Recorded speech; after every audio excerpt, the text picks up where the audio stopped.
For today's religion lesson, you're going to need your Lent book. And I'm actually going to skip a couple of pages because since we had off last week, I want to make sure that we get to this week, which is Holy Week, and it's a really important week in our Catholic faith. So I'm jumping to page 50. If you want to go back and do some of those and send me them, that would be great. You don't have to, but I'm just going to skip to page 50. And this is the start of Holy Week. So it says your weekly checkup. Some of these parts I'm going to read to you, and others I'm just going to have you read on your own. But you're going to complete the assignment by either completing it here and having your parents send me a dojo picture, or I will have the numbers in the email, and then you can just respond to me that way, whatever's been working better for you. So I am where it says your weekly checkup. So remember on page 7, so going back, let me get there and show you. On the bottom here, you chose something that you wanted to give up or you wanted to do better during Lent. This is referring back to that. So every week it talks about it. So it says your weekly checkup. Think about how we often compare people with animals. Someone is as wise as an owl, for example. Think about which animals you have been like this past week. Be honest. If you have not been very cheerful, say so. I've been as cheerful as a bear with a bellyache. In keeping my Lenten resolution this week, now then it gives you right here 3 different statements that you're going to be responding to. So the first one says, I've been as cheerful as. So if, like they said, be honest. If you've been cheerful, if you've been in a good mood, think about an animal or something that represents happiness or being cheerful. Number 2, I've been as faithful as blank. And number 3, I've been as hardworking as blank.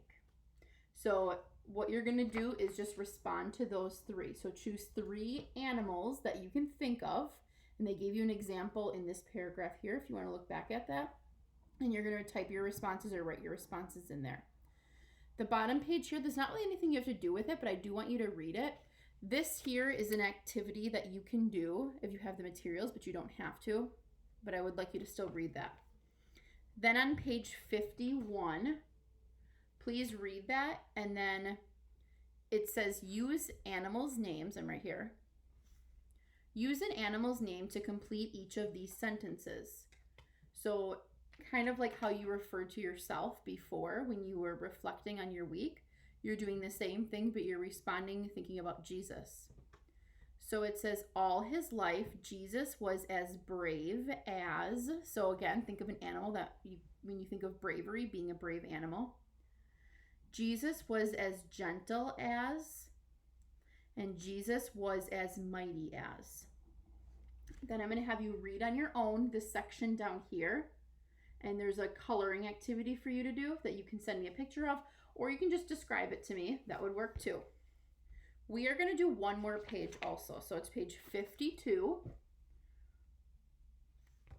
It says Monday of Holy Week, April 6th. Today's gospel says, Mary took a pound of costly perfume made of pure nard, anointed Jesus' feet, and wiped them with her hair. So I'm going to read this part to you. Follow along as I read. So you should have your book open, following along. After the anointing, Judas criticized Mary and asked why the perfume had not been sold and the money given to the poor. He really wanted the money for himself. Mary was showing her love for Jesus. She was right. Judas was wrong. Mary was a true disciple of Jesus.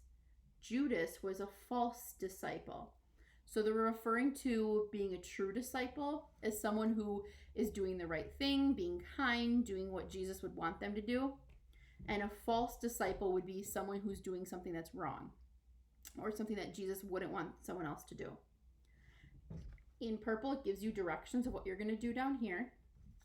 It says mark each quality in the list with either a T for true disciple, so remember that means doing the right thing, or an F for false disciple.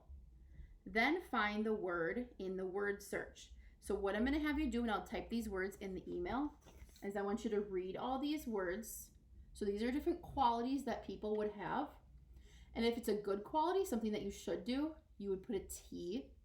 If it's not making a good choice or something you shouldn't do, you would put an F. So you can just put T or F next to all of these, and then you can find them in the word search. So again, you can send a picture to me, or you can just respond in the email.